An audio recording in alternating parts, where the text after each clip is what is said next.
If you love Bioneers Radio, it's free and easy to support us. Just take a moment to post a review on our podcast on iTunes, Google Play, or wherever you find our show online. You'll be helping other people find and enjoy these incredible thinkers and storytellers. And thank you for helping us out.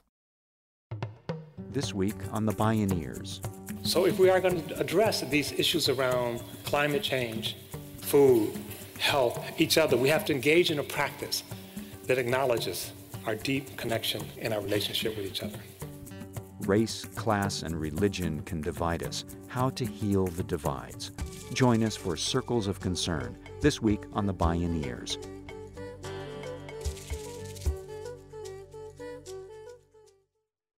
This program was made possible in part by Organic Valley's pasture-raised organic dairy products, bringing the good from our family farmers to your table at organicvalley.coop.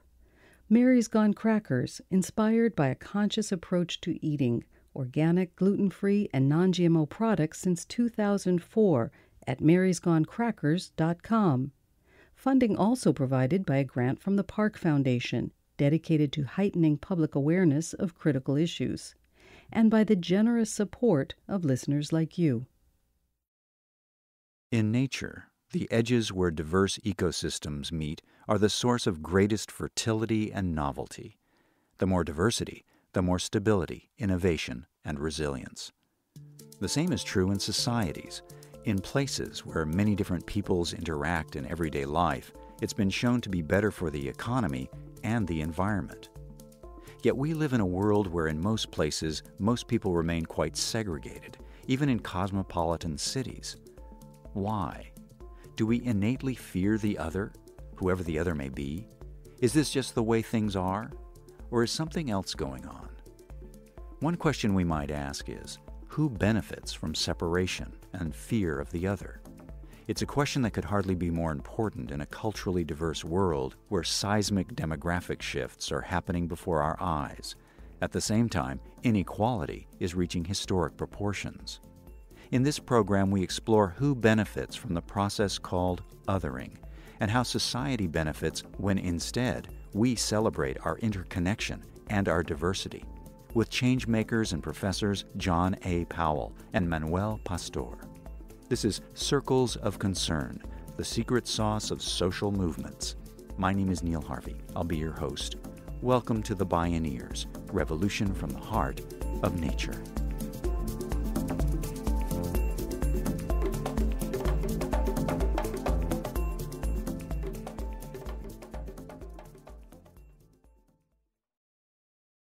This is actually a very difficult, interesting, challenging time.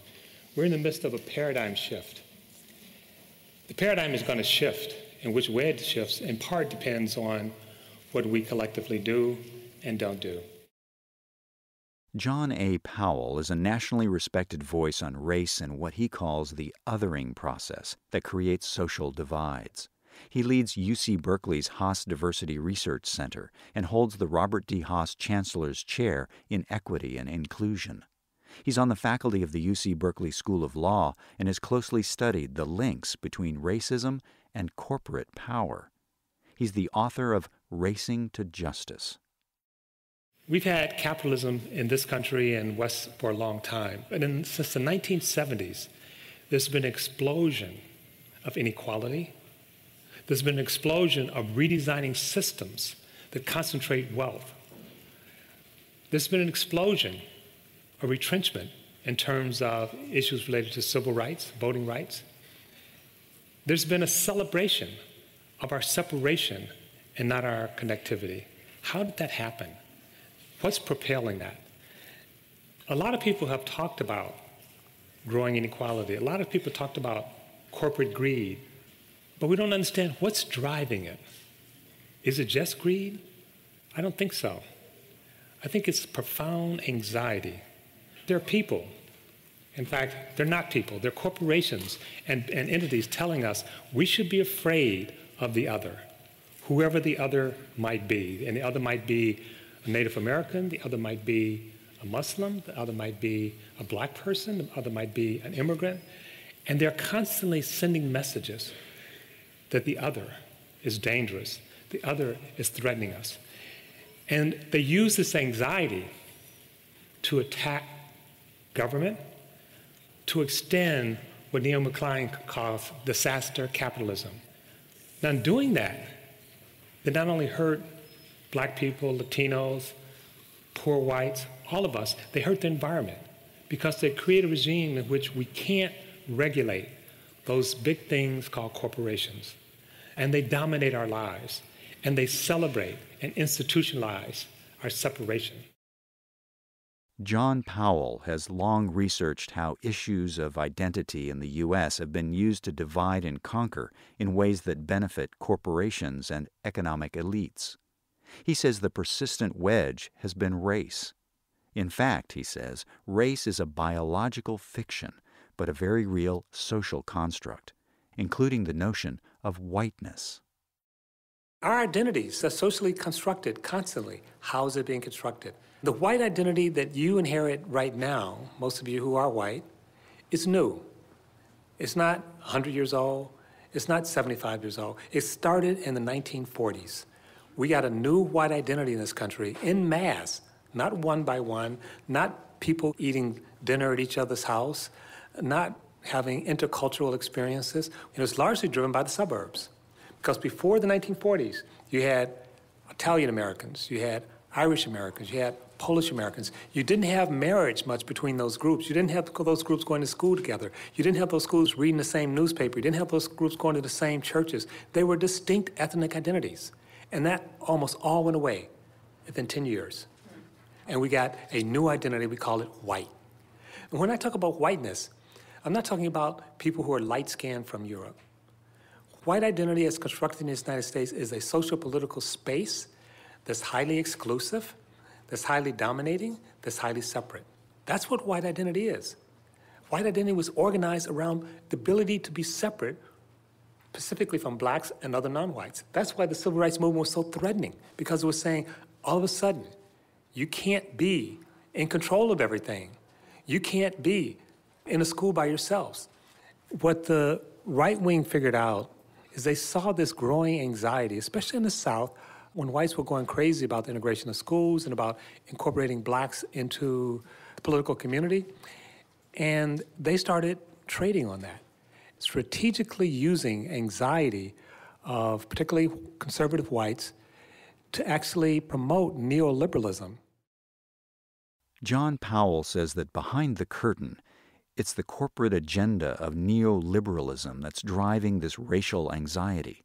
One of its aims is deregulation, which in practice means getting rid of controls on corporate behavior and profits. Think of environmental protections, minimum wage laws, unions, or equal pay for women. Often race is used as the wedge. It's framed with charged code words such as states' rights, forced busing, illegal aliens, inner-city rioters, or welfare queens. But the real driver, says Powell, is corporate economic interests. The formidable challenge today is that demographics are changing dramatically and shuffling the political deck. According to academic and activist Manuel Pastor, the other is gaining. Pastor is director of the Program for Environmental and Regional Equity at the University of Southern California and co-directs the university's Center for the Study of Immigration Integration. He's a professor of sociology, American studies, and ethnic studies at USC. America is changing, and it's now projected that by the year 2042, 2043, that the United States will be a so-called majority-minority, or, as I like to think of it, all minority all the time, country. California crossed that threshold some time ago. And when people see that demographic change going on, they tend to think that what must be driving it is immigration. That's certainly what drove it in the past. But that is no longer the case. Immigration into the country has slowed down dramatically. In fact, net migration from Mexico over the last 3 years has been zero. And what's actually driving the change now is the change in the youth population. For the last 10 years, what happened to, for example, the number of young whites? It fell, the number of young whites in the country, by 4.3 million. And at the same time, number of young African Americans fell slightly. Some of that's re-identification into the multiracial category. The number of young Latinos in the country grew by 4.8 million. The number of young Asian Pacific Islanders by 800,000. That's the next America. One fact that grabbed Pastor's attention was the changing nature of how U.S. Latinos identify racially on the census. The Census Bureau asks people to mark their race, and then whether they are Hispanic or non-Hispanic. In 1990, about 42% of Latinos marked other rather than marking white or black or Asian. And so the census said, we need to figure this out. They started looking at the individual answers people would write down. And it turned out, and I think this might have been like my cousin, there would be an answer where somebody would mark other, and then they would write in, Chicano, with like 3 exclamation marks, right? So the census in their wisdom decided that what they would do is to flip the question. So in 2000, for the first time, they asked you first whether you were Hispanic, non-Hispanic, and then what race you were, thinking that this way Latinos would get it out of their system, and they would successfully mark white, which is what the census wanted. Well, in the year 2000, more Latinos than ever marked other. In 2010, it actually changed, and the reason why, you probably didn't notice, if you look at the question, it says first, are you Hispanic, non-Hispanic? Hispanic is not a race. And despite that, 45% of Latinos ignored the directions and marked other. And I think that this poses a significant threat to the idea of what is an American identity. The question of identity plays a central political role as inequality drives Americans further apart from one another, both physically and economically. John Powell. The country's becoming more diverse racially and ethnically, except for the Tea Party stronghold. Those communities are becoming more white. It's not a natural phenomenon. They're doing something. They're working. It's a lot of work to keep a community more white as the country's becoming more non-white. And my guess would be that most of us live in relatively segregated communities. The most of us who have children send our children to relatively segregated schools. That most workplaces are relatively segregated and hierarchical. So as you go up to the top of the food chain, you're more likely to get, in this country, you're more likely to get men, you're more likely to get whites.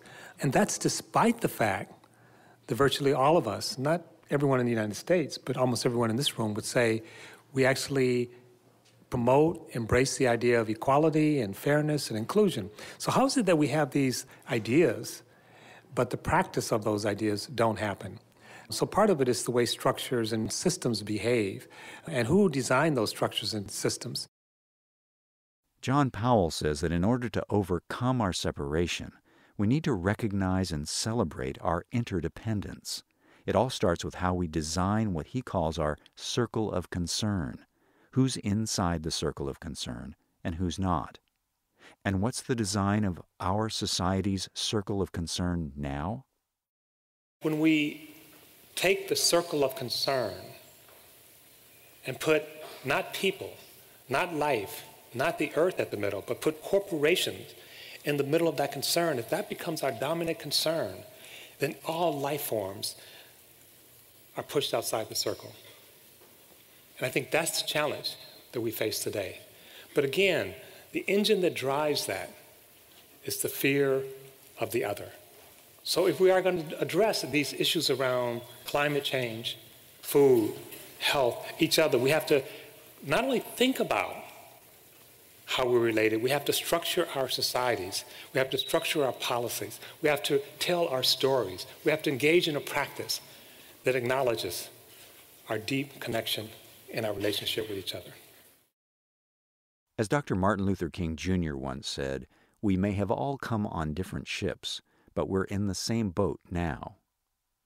Given the magnitude of today's crises, we need to start acting as if we're in the same boat. And being in the same boat can be a very good thing. Manuel Pastor points to extensive research showing how social separation and extreme income inequality are actually bad for everyone's economic and environmental health. Think of Hurricane Katrina in New Orleans. Letting the lower Ninth Ward, black and poor, be vulnerable to a storm made the whole city vulnerable. And when communities of color refuse to be dumping grounds for toxic pollution, companies are forced to figure out how to clean up their act. Other research shows that high levels of economic inequality, very high levels of racial segregation, and very disparate conditions between city and suburbs are big drags on economic growth. Power. Manuel Pastor says that's what determines who's in the circle of concern. One path to power is social movements. Pastor says there are proven ways social movements succeed, a kind of secret sauce of social change. On the fundamental side, movements are all about a vision and a frame. Van Jones, an early attendee at Bioneers, reminds us that Martin Luther King did not go to the steps of the Lincoln Monument and declare, "I have an issue," which too many of us do, right? Instead, he declared, "I have a dream."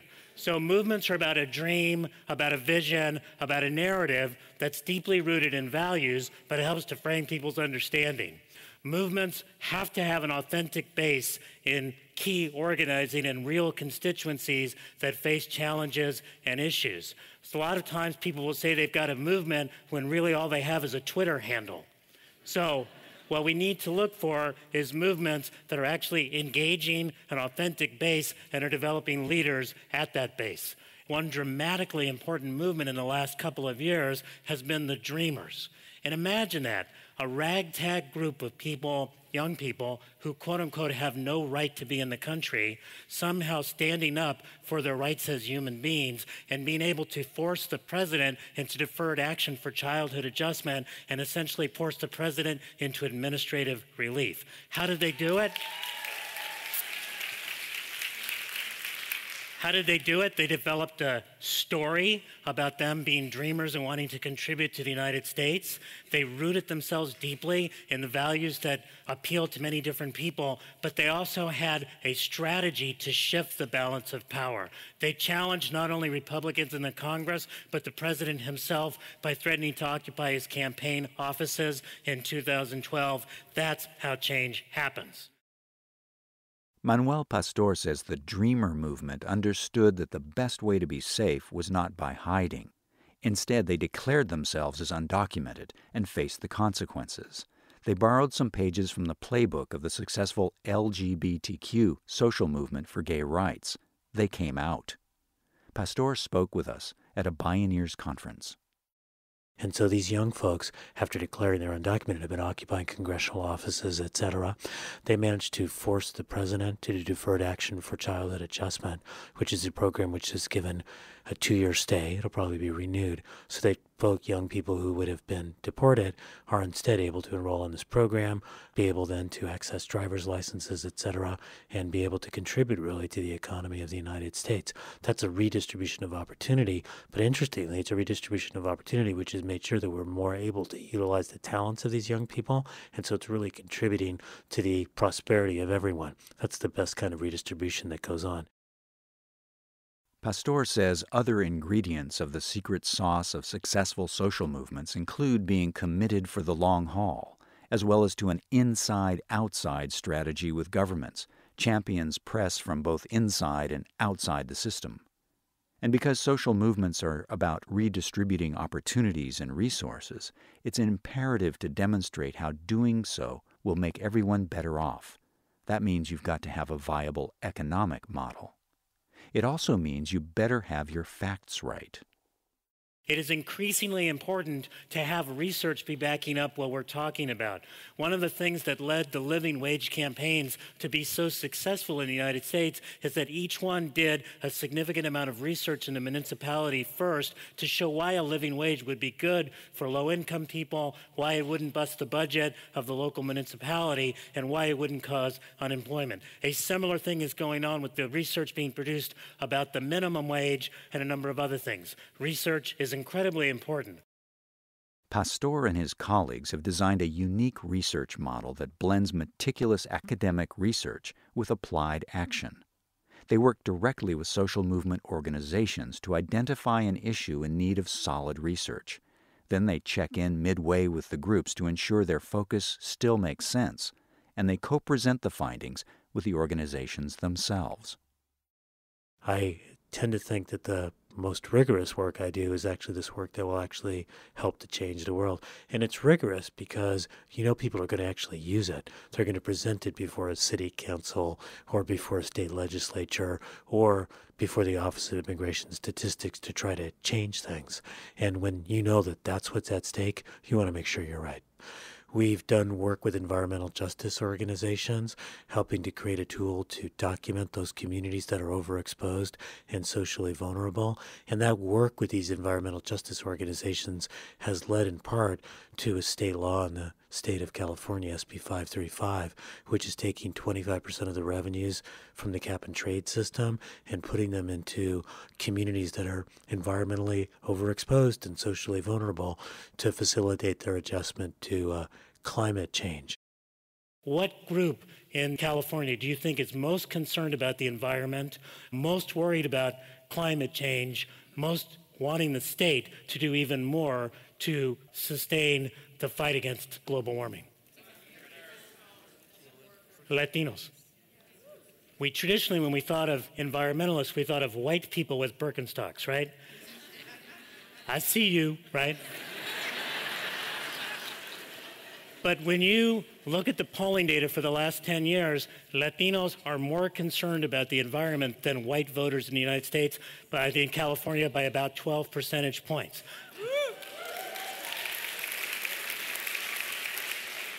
African Americans and Asian Pacific Islanders as well. What happens in the process of being part of a movement is that you develop a very different concept of who you are, the empathy for others, your concern for the planet, et cetera, and you begin to develop a different kind of leadership as well. Leadership today usually means power over, but new and very different leadership models are emerging that instead reflect power with and power to. Pastor uses a leadership metaphor he learned from an organizer from Mexico, the game of chess versus the jigsaw puzzle. And what he said is that in chess, there's only two different colors, usually black and white. In the jigsaw puzzle, there are many different colors, and indeed a single piece can be multi-hued. In chess, some pieces are far more powerful than others. You are always bummed out when you lose your queen, particularly to a pawn. In the jigsaw puzzle, every piece is important. And you know that sense of frustration when you get to the end and one or two are missing? And you know it's your kids, right? In chess, you literally get ahead by knocking somebody off their territory. You gentrify them. In the jigsaw puzzle, you get ahead by fitting the pieces together so seamlessly that you don't know where one ends and another begins.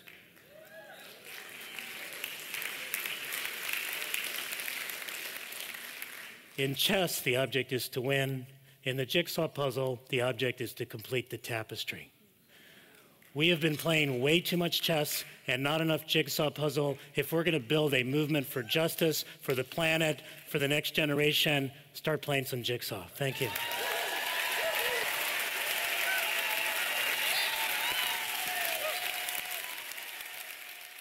We need a beloved community. We need a community where, as Cornel West says, justice is the public face of love. We talk about a caring economy where we actually have tax breaks for caring for your children or your elderly parents, where we actually make it untenable to pollute the earth, where we recognize our interbeing, where we create structures that actually support life. So it's not just an idea, it's a design. How do we actually make this real in our lives? My father's a Christian minister. He's 94 years old. And one day I was kind of, down with all the heavy stuff we have to do. And he said, "What's up, John?" And I said, "Well, I feel a little down because there's so many things on my shoulder. There's so much need on the planet. There's so much that I have to do, and I don't feel like I can do it by myself." And he said, "You're not by yourself." And for him, he said, "God is with you." I'm not a big theist, but I knew what he was saying, that the universe is conspiring with us, that we're conspiring with each other. And I think if we do that well, we not only can save ourselves, we can learn or practice our connection and our love. Thank you.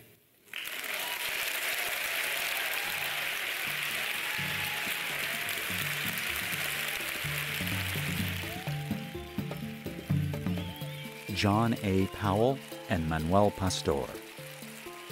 Circles of Concern, the secret sauce of social movements.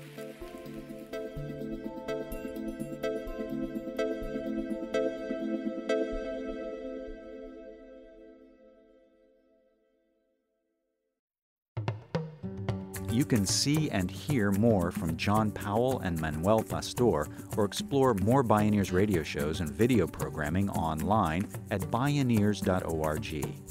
For information on attending the National Bioneers Conference and Bioneers events in your area, please visit Bioneers.org or call 1-877-BIONEER.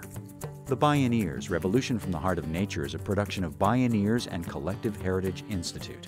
Executive producer, Kenny Ausubel. Written by Kenny Ausubel. Senior producer, Neil Harvey. Managing producer, Stephanie Welch. Station relations, Ana Iglesias. Interview recording engineer, Jeff Westman. Our theme music is taken from the album Journey Between by Baka Beyond and used by permission of Hannibal Records, a Rykodisc label. Additional music was made available by Sounds True at soundstrue.com. For more music information, please visit Bioneers.org. The opinions expressed in the Bioneers Revolution from the Heart of Nature radio series are those of the presenters and are not necessarily those of Bioneers and Collective Heritage Institute, the underwriters, or this radio station. My name is Neil Harvey. Thank you for listening. I invite you to join the Bioneers in inspiring a shift to live on Earth in ways that honor the web of life, each other, and future generations. This is program number 0615.